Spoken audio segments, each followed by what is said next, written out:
O programa Eu, Nós e Nosso Meio Ambiente Webdoc está no ar. Uma das expressões que ganham cada vez mais importância no século XXI é a justiça climática. E esse é o tema central da série 8 e do episódio 7 do quadro Bate-Papo Literário Socioambiental do programa Eu, Nós e Nosso Meio Ambiente Webdoc. Neste primeiro episódio, apresentaremos fundamentos teóricos e práticos e temos como nossa convidada Flávia Bellaguarda, advogada e mestre em desenvolvimento internacional em justiça climática pela University of Birmingham, no Reino Unido. A ativista socioambiental é gerente com foco em políticas públicas climáticas de alto nível do Centro Brasil no Clima, CBC, e consultora no Climate Reality Brasil. Formou-se em sustentabilidade pela Schumacher College e é fundadora do Youth Climate Leaders e do Latin American Climate Lawyers Initiative for Mobilization Action e líder da Rede de Ação Políticas pela Sustentabilidade RAPS. A pesquisadora e coordenadora do e-book Para que Justiça Climática, lançado pelo Climate Reality Brasil. Flávia, obrigada pela participação no programa Eu, Nós e o Nosso Meio Ambiente Webdoc, nessa série que trata da justiça climática. Sim, bom, Luciana, obrigada pelo convite, muito bom estar aqui com você hoje. Espero que todos que estejam nos ouvindo recebam um convite que é vestir esse óculos da justiça climática, que a gente precisa, e uma vez colocado esse óculos, você vai começar a olhar e ver a sociedade de uma forma completamente diferente e extremamente necessária. Então, a justiça climática, ela tem várias interpretações. E que bom que ela tem várias interpretações.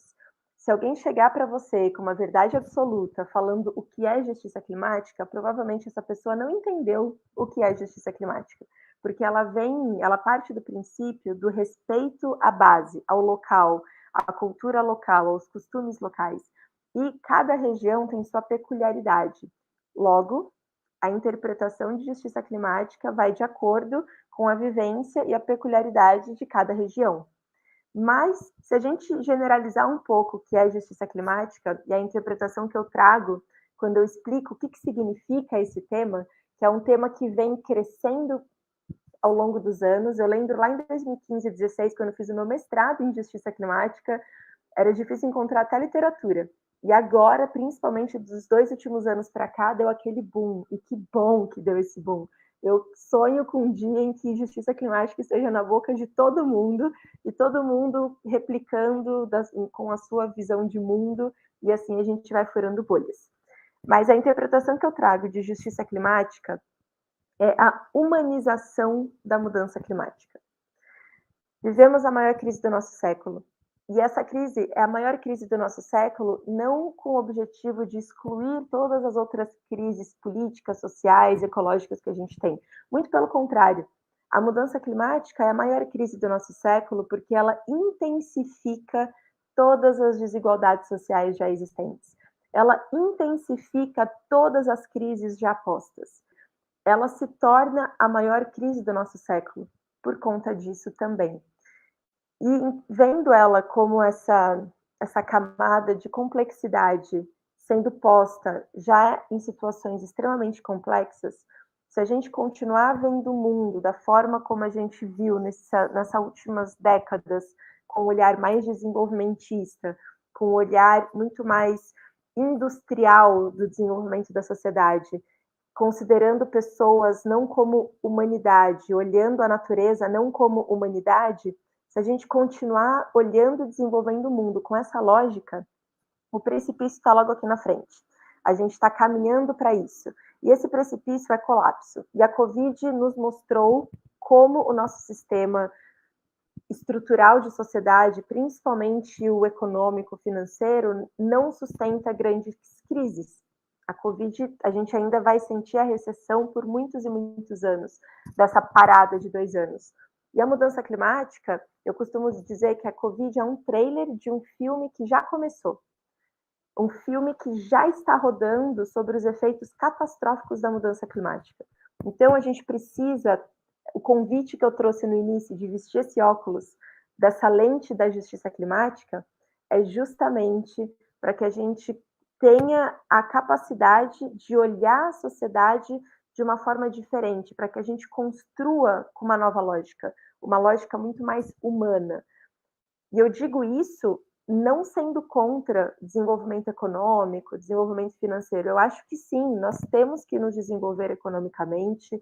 As pessoas, elas têm o direito de uma vida saudável, de uma vida confortável, mas dentro dessa nova lógica. Caso contrário, a gente não vai conseguir dar passos a longo prazo na nossa sociedade. Por isso que a gente precisa entender justiça climática como esse elemento de humanização.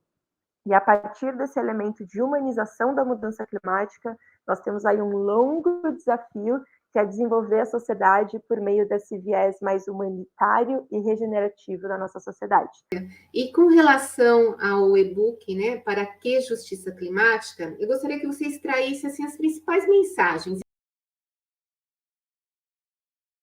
Sim. O Para que Justiça Climática, eu atuo em algumas organizações, tenho alguns chapéus. Eu só vou falar por poucos segundos isso para contextualizar de onde veio esse e-book Para que Justiça Climática. Atualmente eu sou fundadora da Alaclima, que é essa rede de juristas para a mudança climática, que a gente vai entrar daqui a pouco. Eu sou gerente no Centro Brasil no Clima, com foco em políticas públicas climáticas de alto nível, e consultora de justiça climática no Climate Reality Brasil Project, que é essa organização do Al Gore, que tem filiais espalhadas no mundo inteiro, e uma delas está aqui no Brasil, e é uma das maiores filiais do mundo, que é a do Brasil. E dentro do Climate Reality, nós temos vários líderes climáticos que fizeram parte do treinamento do Al Gore. Inclusive, esse ano a gente fez um treinamento focado para o Brasil, em português, e foram em torno de umas 4.000 pessoas que foram treinadas no Brasil inteiro. Então, nós temos aí uma rede hoje de quase 7.000 brasileiros de norte a sul do nosso país. E existem alguns GTs ali dentro, grupos de trabalho. E um deles é o Grupo de Trabalho de Justiça Climática. E a gente veio, ao longo do ano passado, maturando o que significa justiça climática. E aí veio a provocação. Então, para que justiça climática? Por que é importante que a gente fala disso? De onde vem, o que vivem, o que comem, o que significa justiça climática? No sentido de para quê, com a provocação de por que isso é importante. Para que precisamos pensar em justiça climática? Então, o e-book ele foi construído a muitas mãos, com muito estudo, muita metodologia, para a gente trazer à tona o para que debater esse assunto.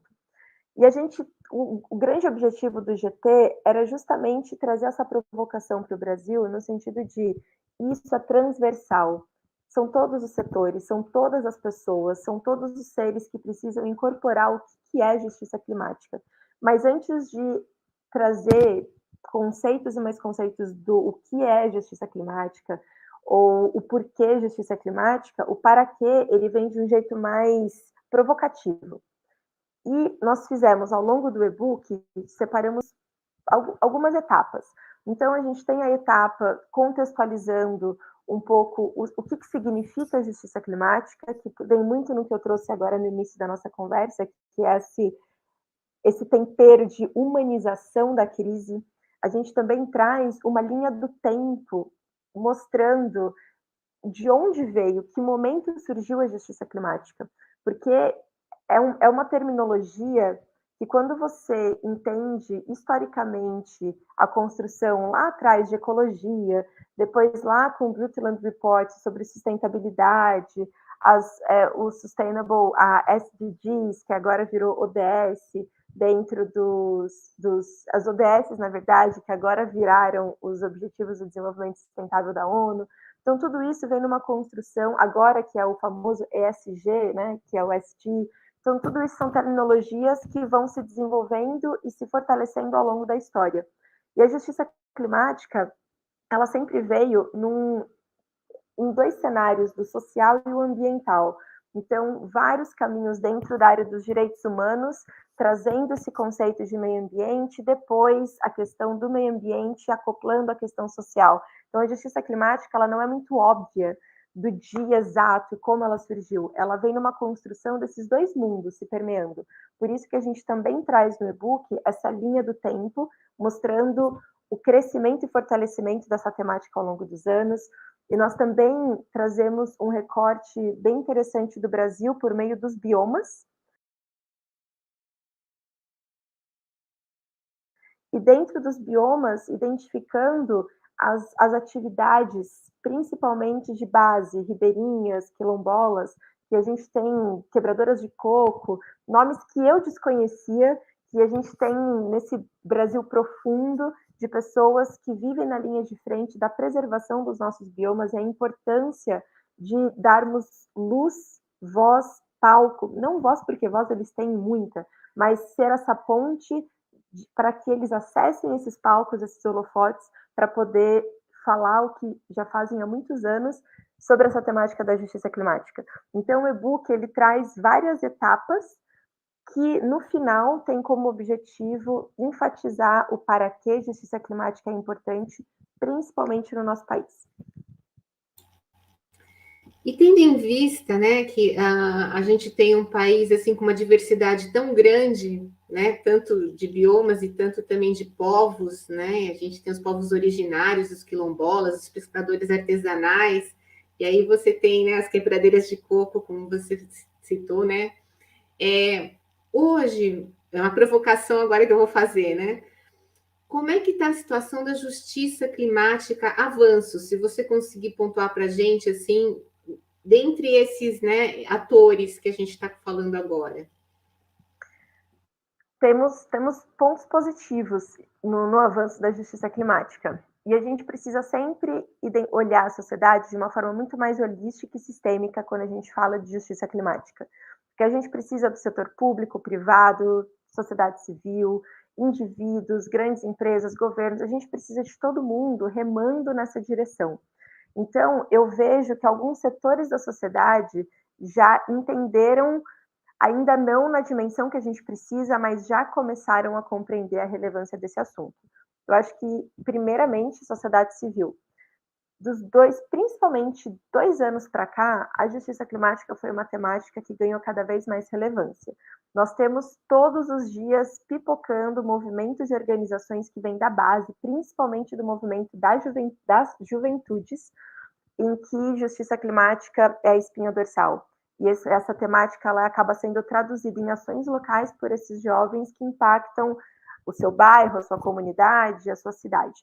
Então, e a crescente dessa juventude falando disso trouxe um efeito positivo na COP de Glasgow ano passado.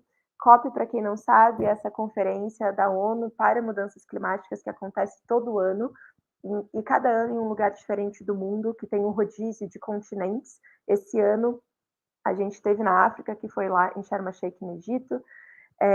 E a COP, o ano passado, que foi em Glasgow, a gente teve a Marcha pelo Clima. Foram 150 mil pessoas na rua, e na sua maioria jovens, mas muitas famílias também, clamando por justiça climática. E eles falavam que nós queremos justiça climática quando nós queremos agora. E isso veio de uma ebulição dos últimos 2 anos, principalmente, antes da COP de Glasgow, desse movimento da juventude entendendo a relevância e traduzindo justiça climática em ação. E a gente teve um efeito positivo nas ruas em relação à COP, em relação a esse movimento. Além disso, a gente tem, eu vou só fechar a COP, depois eu trago uma coisa importante do Brasil. Esse ano na COP, que foi em Sharm el-Sheikh, nós tivemos pela primeira vez na história um pavilhão dentro da Blue Zone, da Zona Azul, onde vários pavilhões de vários países estão presentes, mostrando para o mundo o que eles estão fazendo. Nós tivemos pela primeira vez um pavilhão da justiça climática, pela primeira vez um pavilhão da criança e adolescente, pela primeira vez, o ano passado, pela primeira vez em Glasgow, um pavilhão dos povos indígenas, um pavilhão da segurança alimentar esse ano, um pavilhão da sociedade civil. E tudo isso não é um país específico, são vários países que juntos estão debatendo a temática da justiça climática, da criança e da juventude. Então, a gente vê uma mudança de paradigma dentro da estrutura da ONU, da Conferência de Mudança Climática, falando disso. E isso vem graças à pressão e à maturação da temática na sociedade civil perante essa temática. No Brasil, nós tivemos algo histórico o ano passado, que foi o pacote verde no STF, no Supremo Tribunal Federal. Nós tivemos alguns movimentos de fortalecimento de justiça climática no Brasil, principalmente nesse último ano. O pacote verde, que foi para o STF, e a ministra Carmen Lúcia falou e aprovou de forma positiva, principalmente duas ações que estão ligadas diretamente à justiça climática em relação ao desmatamento da Amazônia e ao desmonte do IBAMA e ICMBio ao longo desses anos, impedir e forçar de uma forma bem contundente o governo federal no sentido de isso precisa ser reestruturado e é inadmissível o desmatamento na Amazônia de forma acelerada como está sendo feito. E pela primeira vez na história o STF parou para falar de um pacote verde e pela primeira vez na história o STF olhou principalmente para as ações climáticas com cunho de justiça climática sendo favorável à justiça climática. E isso é muito simbólico e é muito importante para o desenvolvimento da pauta no Brasil. Um outro ponto bem interessante é o movimento que a sociedade civil tem feito há um bom tempo sobre a PEC da segurança climática, que a gente quer, como sociedade civil, colocar a segurança climática, essas duas palavrinhas, segurança climática, dentro da Constituição Federal em 3 artigos, o artigo 5º, o artigo 225 de meio ambiente e 170 do desenvolvimento econômico, e trazer segurança climática para dentro da nossa Constituição Federal. Isso abre um precedente muito importante e poderoso para o enraizamento do enfrentamento à crise climática e fortalecimento da justiça climática no nosso país. E um outro ponto que o Rio de Janeiro, recentemente, o Estado do Rio de Janeiro, faz pouco tempo, aprovou e agora é lei que todas as escolas precisam ter educação climática de forma transversal dentro da escola pública no Estado do Rio de Janeiro. E isso é um braço muito importante da justiça climática, porque a educação climática democratiza o que significa esse bicho de 7 cabeças que é a maior crise do nosso século. Então, o Brasil teve avanços bem interessantes em relação ao fortalecimento da pauta da justiça climática, mas ainda assim a gente precisa de muito mais força, a gente precisa de muito mais braços e todos os setores remando na mesma direção. Mas eu vejo que está se fortalecendo ano após ano, a gente precisa abrir mais espaço para isso, e o desafio e a beleza da justiça climática é que ela traz essa semente do desafio de fazer diferente, porque nada mais é do que trazer as diversidades para dentro do debate, as diversidades para dentro das tomadas de decisão, as diversidades para fazerem parte de conselhos deliberativos. E quando a gente traz as diversidades para esse lugar, alguém vão perder espaços de fala. E são pessoas que já estão acostumadas há anos, eu digo mais de 100 anos, a estarem nesse lugar. Só que tem espaço para todo mundo. E está na hora da gente abrir espaço para aqueles que mais sofrem as consequências da crise climática, que são essas diversidades, que precisam estar no centro. E elas têm falado. E quanto mais elas falam, mais essa temática se fortalece, e tudo isso que eu acabei de falar aconteceu. Porque essas pessoas elas estão conseguindo cada vez mais ocupar esses espaços. E Flávia, dentro do que você falou, né, eu gostaria que deu a entender também que são algumas prioridades do LACLIMA, que você vai falar um pouquinho para a gente também. Mas mais uma provocação.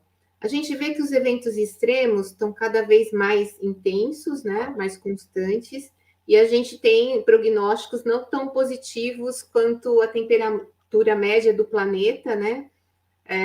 O Acordo de Paris, enfim, né, as posições das nações, né, dentro das suas incumbências, né, dos resultados. Como é que a gente vê um ponto? O fundo, né, para adaptação, né, que é algo assim que é constante nas conferências do clima, né, para ajudar, enfim, aos países poderem, né, ter enfim, uma adaptação climática também. E, ao mesmo tempo, os planos municipais e estaduais das mudanças climáticas. Como é que eles dialogam com a justiça climática, né? Se você tem algum exemplo mais assim propositivo, né, que a gente vê essa dificuldade, né, da parte, vamos dizer assim, teórica, né, das leis e ao mesmo tempo das implementações. Sim. Bom, respondendo a sua primeira pergunta, um pouquinho antes de entrar nos fundos, e é uma coisa bem importante que eu deixei de propósito para essa próxima etapa, que foi um fundo de perdas e danos que foi aprovado nessa COP agora do Egito, que acabou de acontecer. É importante para quem está tendo contato pela primeira vez sobre mudança climática, ou está ouvindo pela primeira vez aqui justiça climática, é sempre bom a gente ter em mente que justiça climática, que mudança climática é desigual por si só. Por quê? Os países que mais emitem são os que menos sofrem as consequências. E os que menos emitem são os que mais sofrem. Exemplo recente: Paquistão, esse ano, teve a pior pico de calor com a pior enchente da história. 1/3 do país ficou embaixo d'água. 3, 4 meses se passaram, ainda tem regiões embaixo d'água, e tudo isso está gerando aumento de dengue, insegurança alimentar, enfim, muitas crianças não tendo acesso à escola, tudo isso por um evento extremo climático que aconteceu. O Paquistão é responsável por menos de 1% das emissões de gases de efeito estufa no mundo, diferente da China, que é responsável por seus 23%, se eu não me engano, de emissões de gases de efeito estufa, que também sofre com efeitos climáticos, mas a consequência, o dano é muito menor em comparação com o Paquistão. Então, essa equação, ela sempre foi muito injusta. A gente tem Tuvalu, outras ilhas do Pacífico, sumindo do mapa. E eles são quase que nem um pouco responsáveis, é menos de 1% o que eles emitem de gases de efeito estufa na atmosfera. Então, sabendo que temos essa balança completamente desigual, quando nós estamos dentro da Conferência da ONU de Mudança Climática, todos esses países estão dentro de salas negociando que hoje interfere na geopolítica mundial. Mudança climática é questão de geopolítica. Mercado de carbono, financiamento, tudo isso influencia em como e quanto os países vão poder se desenvolver ou não. Por isso que a gente precisa olhar para uma lógica de desenvolvimento verde, em que eles consigam se desenvolver economicamente, mas de uma forma mais limpa. Dito isso, quando a gente está nas mesas de negociações, a questão de financiamento é sempre muito falada. E é sempre muito desigual, uma China, Estados Unidos, Rússia batendo de frente com o Paquistão, com Tuvalu, com as ilhas do Least Developing Countries, as ilhas do Pacífico, e países subdesenvolvidos que não têm a mesma força de troca de barganha no poder econômico e também nas próprias delegações, que as delegações, o tamanho de uma com a outra, o tanto de recurso financeiro que vai para as delegações, enfim, tudo isso acaba sendo muito desigual. Existe uma briga de longo prazo, desde que o Acordo de Paris, nós, desde então, é se falado de um fundo para adaptação, ou os países desenvolvidos juntando o que eles chamam dos 100 bilhões para encaminhar para países em desenvolvimento e países, enfim, subdesenvolvidos. Além disso, é falado muito a questão de financiamento para mitigação, o que esse sempre foi o que mais caminhou. E recentemente, agora nessa COP do Egito, nós tivemos pela primeira vez na agenda para discutir perdas e danos, e foi colocado como uma das entregas dessa COP essa criação de um fundo para perdas e danos. Mas ainda vai ter 2 anos até tudo se estruturar e saber o quanto de dinheiro vai, como que vai ser feito. Só que é uma briga muito insana, porque quando o Acordo de Paris foi feito, já se falava, vamos falar de perdas e danos, vamos falar de adaptação, mas eles usavam a desculpa que não. Primeiro a gente precisa entender como que vai implementar o Acordo de Paris. Depois a gente fala disso. Então eles conseguiram empurrar aí, 5, 6, 7 anos com a barriga. Essa discussão dentro das conferências. Só que agora já passou tempo, já teve até revisão das NDCs, que são as contribuições nacionalmente determinadas, que é uma consequência do Acordo de Paris, em que todos os países que retificaram o acordo fizeram sua NDC para mostrar como que o país vai caminhar para a descarbonização, de uma forma ambiciosa. assim esperamos. Mas isso tudo já foi feito, não tem mais desculpa, não tem mais o que, mas o Acordo de Paris, não. A gente precisa trazer adaptação, perdas e danos para o debate, para o centro da agenda, perdas de biodiversidade para o centro do debate da agenda. Então, esse ano foi o ano em que os países desenvolvidos perceberam que não tem mais muita desculpa para não olhar para. E graças à pressão dos países africanos, que é de grande relevância para eles, a gente conseguiu trazer perdas e danos para a agenda e saiu um fundo de lá. Mas esses fundos, o grande desafio é, mais do que conseguir isso na conferência, é o pós, porque as negociações acontecem ao longo do ano. Então, como que eles vão conseguir ter força, tração e correr contra o tempo para ter uma estrutura para que o dinheiro venha e comece a ser entregue? E esse é o grande desafio dentro desse cenário de financiamento. Mas o fato da gente ter tido perdas e danos esse ano é um bom sinal. E é um bom sinal, e eles, por saberem que já não tem mais tanta desculpa, está na hora do dinheiro chegar para aqueles que mais precisam.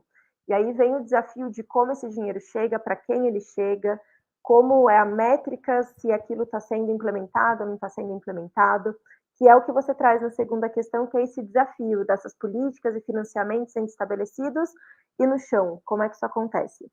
Porque é fundamental nós termos a COP, eu brinco que a COP é um mal necessário, porque ela, ao mesmo tempo, é aquela mistura de sentimentos, porque ela precisa, é um lugar em que os países estão juntos para debater, mas a mudança acontece no local.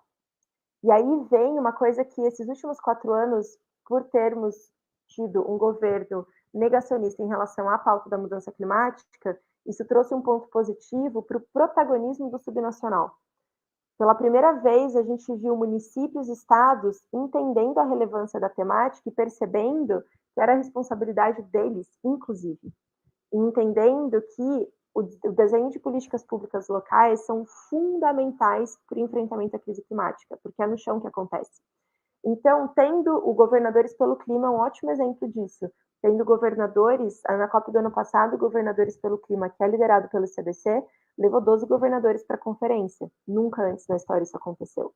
Então, eles estão entendendo a relevância. E quando nós temos um Estado se preparando para isso, o dinheiro consegue chegar no Estado. E quando nós temos municípios preparados para isso, o dinheiro chega no município. E assim a gente vai indo nessas escalas até chegar no desenvolvimento das políticas públicas. Só que não é mão de uma via só.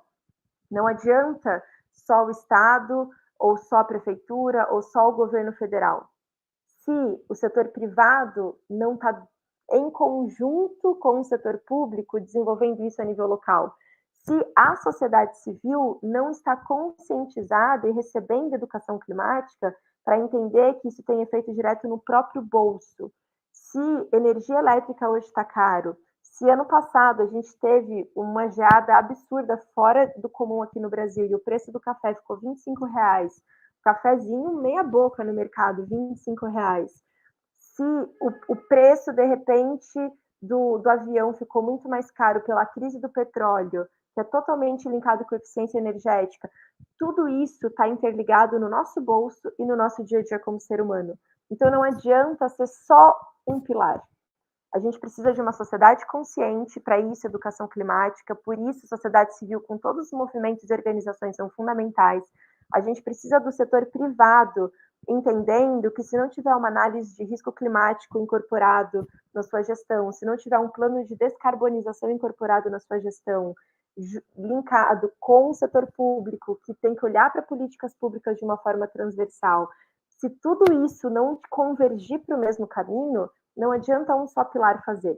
E a gente tem exemplos como Niterói, que é uma cidade que tem conseguido acoplar muito bem o movimento da sociedade civil com a gestão pública consciente e agora trazendo o setor privado e conscientizando o setor privado. Quando a gente traz esse combo, a receita, o resultado fica muito positivo para o enfrentamento à crise climática e o recurso chega.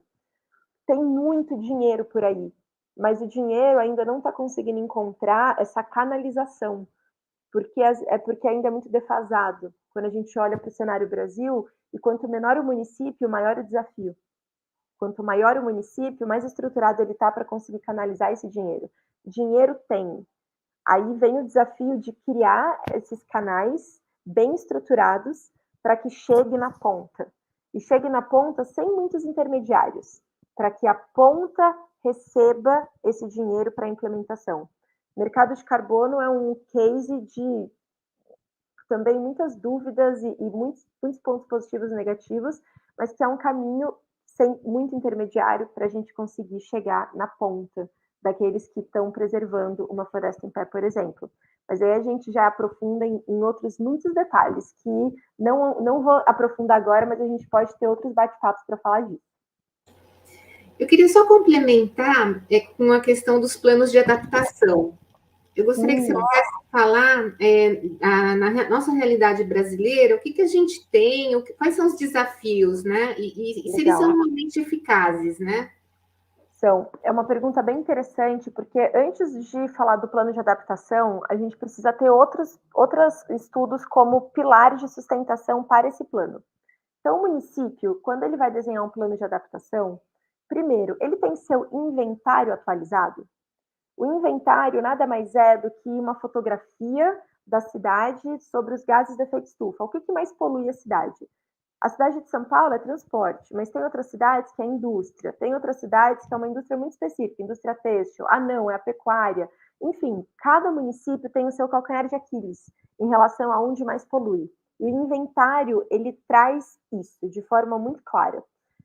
Sabemos então, por exemplo, que o maior emissor na cidade aqui de São Paulo é transporte. Ok. A gente precisa fazer, ou na cidade do Recife, por exemplo, que é um exemplo que eu vou trazer aqui para falar. Vamos sair de São Paulo para a cidade do Recife. Temos inventário atualizado. Agora vamos fazer análise de risco e vulnerabilidade. Essa análise de risco e vulnerabilidade mostra, por dados, o comportamento daquela região, daquele bairro, daquela cidade, nos anos a seguir. A cidade do Recife tem um plano de análise de vulnerabilidade que mostra que até em 2060, mais ou menos, algumas regiões da cidade do Recife vão começar a ficar embaixo d'água. Isso é fato, isso não é ficção científica, isso é ciência, dados mostrando uma análise de risco e vulnerabilidade. Então, nós sabemos que daqui 40 anos, 30, 40 anos, algumas regiões da cidade do Recife vão começar a ficar embaixo d'água, porque a elevação do nível do mar já é irreversível. Isso também não é bola de cristal, é ciência. É o IPCC, que é o Painel Intergovernamental de Mudanças Climáticas, mostrando por A mais B que a elevação do nível do mar e o degelo já são coisas irreversíveis. Ou seja, se o mundo parar agora de fazer qualquer coisa, o gelo vai derreter e o mar vai subir. Por isso que a gente precisa rever muita coisa, porque não dá para piorar o que já é irreversível. Então, isso vai acontecer. A cidade do Recife, então, tem o seu inventário atualizado e tem análise de risco e vulnerabilidade. Com isso, eles desenvolvem um plano de ação climático. O plano de ação climático é baseado nesses dois. E o ideal é que o plano de ação climático já traga adaptação, o plano de adaptação e o plano de mitigação. Ele precisa, e esse é um grande desafio, mas eles precisam ser interconectados. Adaptação é quando a gente fala mais do social, da adaptação das pessoas, da biodiversidade, dos seres que habitam aquele espaço, precisam adaptar. E a mitigação é quando a gente foca mais na indústria em si, no setor mais desenvolvimentista de como é que a gente pode reduzir as emissões de gases de efeito estufa naquela região. Então, eles precisam se conversar. Quando um plano de ação climática é desenhado, ele é direcionado em políticas públicas. Então, primeiro tem uma varredura das leis daquela cidade, como aconteceu com Recife, porque dificilmente uma cidade parte do zero para isso. Já existem muitas leis ambientais, socioambientais, dentro de infraestrutura, educação, tem muita coisa de planejamento urbano que traz essa questão de saneamento, meio ambiente, várias coisas. Mas é entender o que essa cidade já tem, para fazer um pente fino de, essa lei foi aplicada, não foi, está atrasada, foi extinta, e aí pegar o que já existe, entender dentro do cenário desses estudos o que ainda é efetivo e o que precisa ser refeito dentro de uma métrica ambiciosa, Porque se não for ambicioso um plano de ação climática, ele não vale de nada. A gente precisa, num curto intervalo de tempo, criar ações ambiciosas de adaptação e mitigação dentro daquele município. E por que isso é importante? Você faz de conta que você é um gestor público agora e tem que decidir o futuro da cidade do Recife. Você tem tudo isso na mão.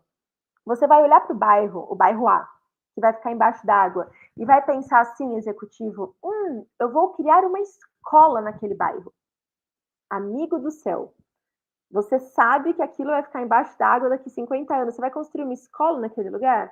Não! Você tem que ter uma visão de longo prazo, estratégica e ambiciosa de falar, não, como aqui essa região vai mudar, a gente precisa ter um plano estratégico de uma transferência das pessoas desse bairro para um outro bairro.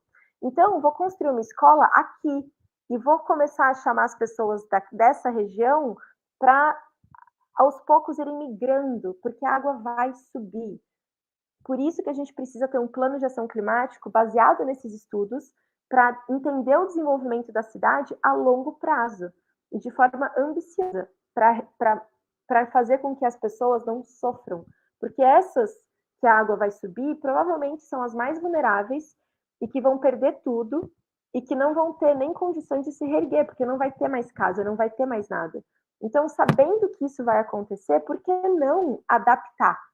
Por que não remediar? A gente adapta, vai até economizar dos cofres públicos fazer isso, do que esperar o dano acontecer. E daí é o quê? Perdas e danos, que é muito mais caro do que a adaptação. A adaptação, você tem a faca e o queijo na mão para fazer diferente. Aí você faz o quê? Finge que não vê. Aí vem perdas e danos porque veio desastre. Ai, meu Deus, e agora? Mas você já sabia de tudo. E aí ferrou de vez, perdas e danos vêm e precisa de muito mais dinheiro e é muito mais traumático, principalmente para aqueles que estão nas linhas mais vulneráveis.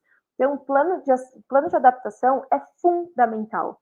E ele vem nessa construção. Um plano de adaptação, por adaptar sem essa base de estudo, provavelmente ele não está sendo acultural, assim, ele não está indo aonde precisa ir com tudo é urgente, tudo é prioridade. Mas a gente precisa entender o que é a prioridade da prioridade. E a partir daí, um plano de adaptação é efetivo. Mas para isso ele precisa ser baselado com outros estudos para conseguir ser consistente. Mas a gente está chegando nos momentos finais. Então, eu gostaria que você falasse o que é o LAClima, né? Quais são as prioridades hoje do LAClima, como a sociedade, né, pode ter essa integração com vocês, que você também faça suas considerações. Obrigada. Certo. Bom, a LAClima, ela é uma rede de juristas para a mudança climática. Então, se você que está me ouvindo, está estudando direito, atua na área do direito e se interessa pela temática, o convite já está feito para você entrar e fazer parte da rede. A LAClima, ela surgiu nessa inquietação desse gap, desse espaço vazio que existe entre direito e clima. Hoje em dia, as universidades do Brasil, raríssimas exceções, direito ambiental ainda é optativo. Quiçá a mudança climática. Não se fala. E o direito é fundamental para o desenvolvimento da sociedade. O direito está sempre um passo atrás daquilo que a sociedade cria. Ah, surgiu a internet, vem o direito atrás e faz o quê? Vamos criar o direito da internet. E assim vai. Só que o desafio é que a mudança climática não dá tempo de esperar acontecer e aí o direito vai lá entender os caminhos. É concomitante. A crise está aqui, o bicho está pegando, tem um monte de coisa acontecendo, vários desafios, e o direito precisa estar do lado para entender como a sociedade vai caminhar na descarbonização. Em relação ao financiamento, ao mercado de carbono, a novas formas de agricultura, a implementação de políticas públicas com intersecção de justiça climática, o desenho de leis, tudo. Só que tudo isso já precisa estar olhando para uma sociedade regenerativa, resiliente, adaptativa. E a lei tem que caminhar do lado. Essa é uma situação diferente de outras que o direito veio depois. Então, a LAClima, ela vem com esse objetivo que é uma rede de juristas para a mudança climática da América Latina. A gente iniciou no Brasil e está expandindo aos poucos, mas é para pegar essa massa crítica pensante do direito e mostrar que existe um espaço para trabalhar.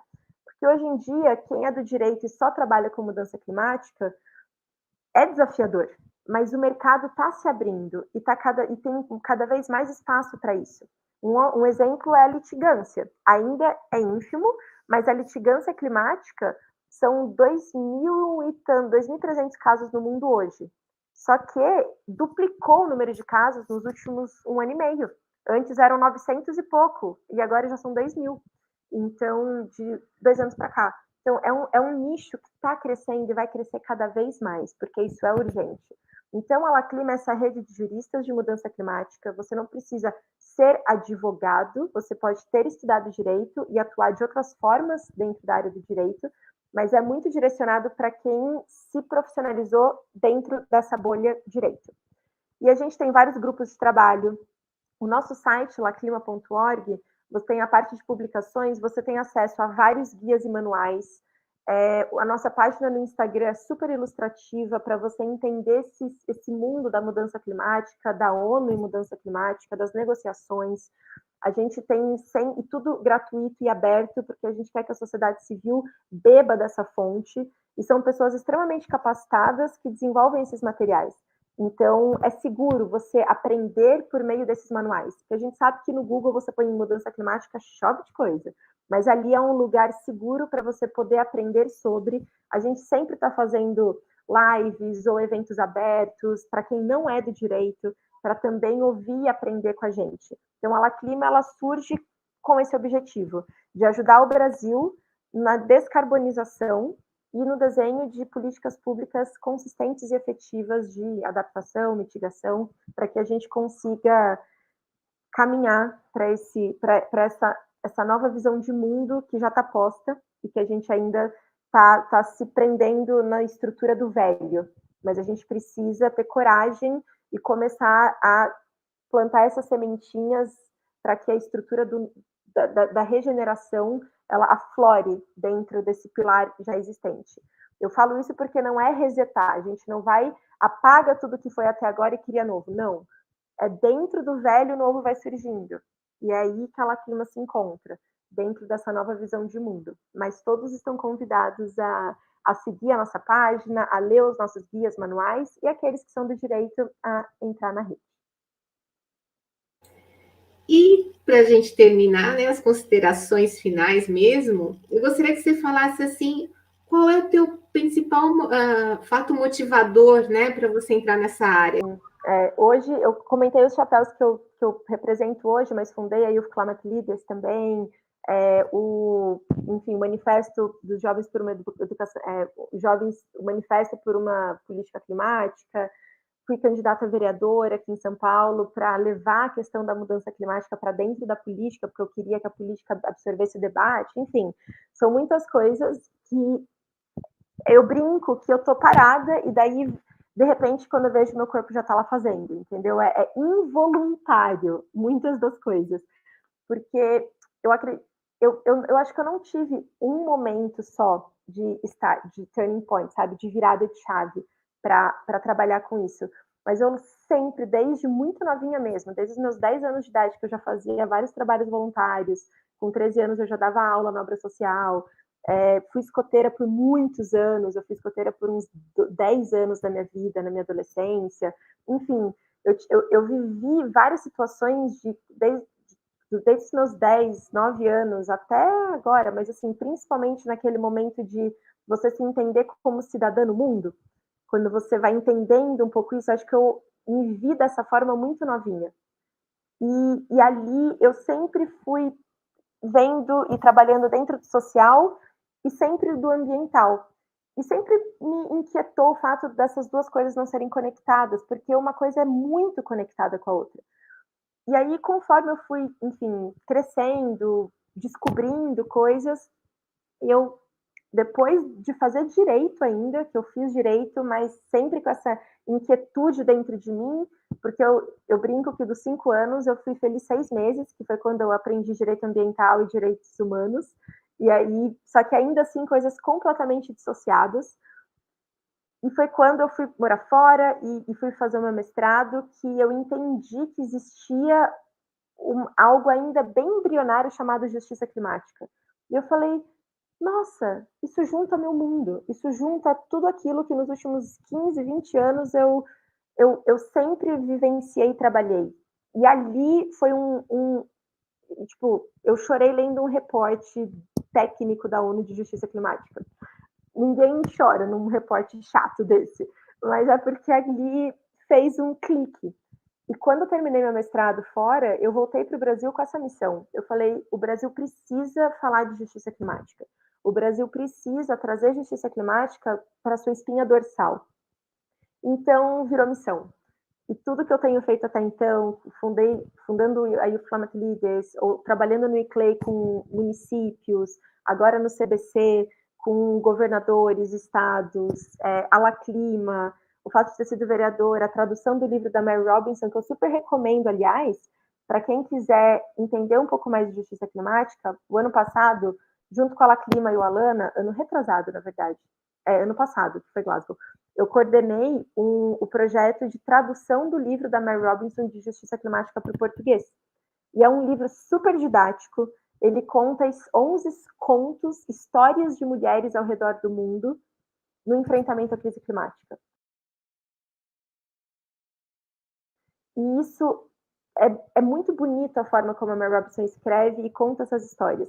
E é um livro muito especial porque tem um capítulo especial da autora para esse livro, e um capítulo escrito por nós, contextualizando o Brasil dentro desse cenário de justiça climática. Super recomendo. Quem não sabe o que dá de presente de Natal, gente, esse livro é pela Editora Record, está em todos os cantos do Brasil, não tem desculpa para não achar, e é um ótimo presente de Natal para você dar para os seus amados, porque é um jeito de disseminar o que é a justiça climática. Mas acho que o que me motiva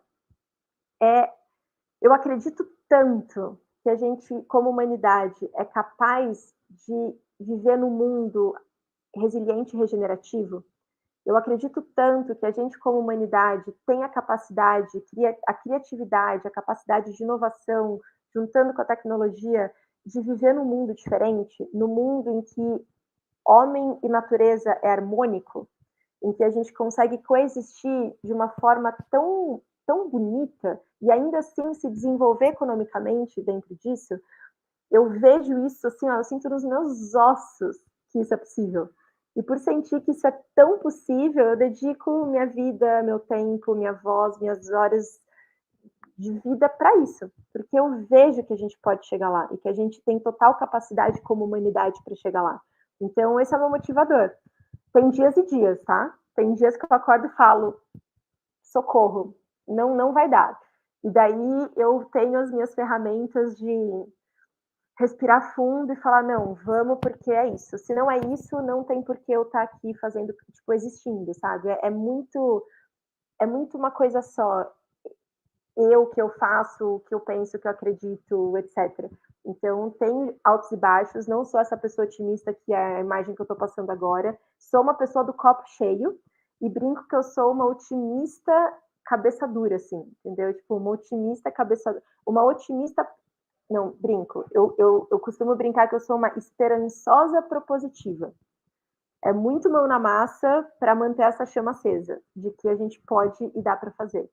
E tem dias e dias, aí eu tenho meus recursos de leitura, grupos de pessoas que vibram e pensam igual, que é onde eu vou lá, recarrego a bateria e volto para o mundo para principalmente falar com quem pensa e ver o mundo diferente. É muito cômodo se eu ficar na minha bolha e só trabalhar com a minha bolha. Mas não é esse o objetivo. O objetivo é estar cada vez mais fora da bolha para falar com pessoas que nunca ouviram falar disso, e aí a gente vai ajudando essa virada de chave de forma mais sistêmica. Gratidão, Flávia, e que você tenha êxito, né, nos trabalhos aí incessantes, né, nessas várias frentes aí que você atua. Muito obrigada, viu? Eu que agradeço, Luciana. Obrigada pela oportunidade, pelo convite.